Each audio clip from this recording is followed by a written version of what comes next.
100. Let's start first the women's 100. That was one of the earlier events, which I thought was interesting too, because it was, hey, this is kind of a marquee event, and they put it towards the beginning of the TV window.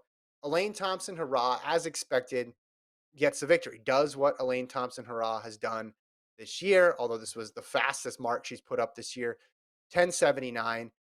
Really wasn't challenged throughout this race. There was really no point in that race when I was watching it, and I thought, hey, Elaine Thomson-Herah is under pressure. Elaine Thomson-Herah could run that. Now, part of the reason is because I know her history. I know the last couple of years and how great she's been. But the other part of it was just, it was smooth all the way through. So a 10.79 for her.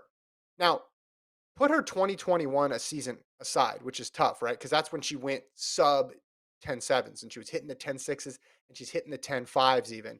10.7s was usually where her sweet spot was. I mean, she could run low 10.7s. You could say the same thing with Shelly and Fraser Price. So when I look at this race, no surprises at all. I mean, the weather wasn't perfect. It wasn't horrible. Could have been much worse.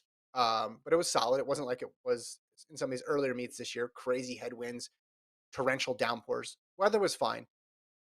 But I think she leaves this meet still being the favorite.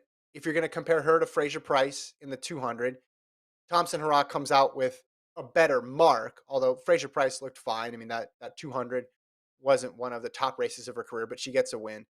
But really what is going to separate this from previous seasons, just in terms of times, is can she get under that 10.7 barrier? Because for so long, sub 10.7 was just unheard of.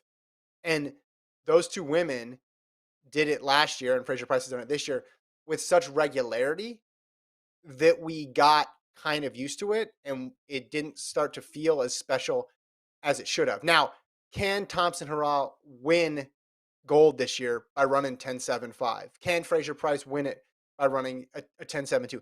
Absolutely. I in no way, shape, or form think that last year is for sure going to happen this year. But it might take a 10.6 or it might take a 10.5 from one of those two women.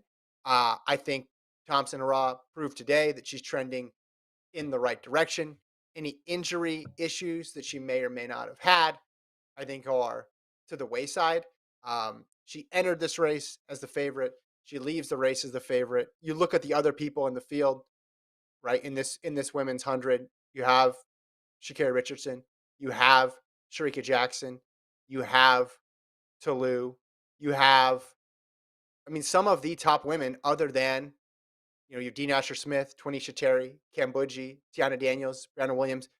We said on the pod before, hey, this could look like a World Championship final. The one big omission, of course, is Shelly and Fraser Price. But Elaine Thomson-Herah winning this sort of race with this level of comfort is nothing but good news for her, good news for Jamaica as they get closer to the World Championships. So now you see the yearly list. You got Fraser Price's 10.67. If you want to say, hey, Kevin, that's at altitude, that's great. Even if you use those calculators, that goes out to 10.70. So that's still the best performance of the year. I still consider it the best performance of the year. And then you have a lot of women in the 10.8s to 10.9 range. But again, nothing here surprised me from Elaine Thomson-Herah.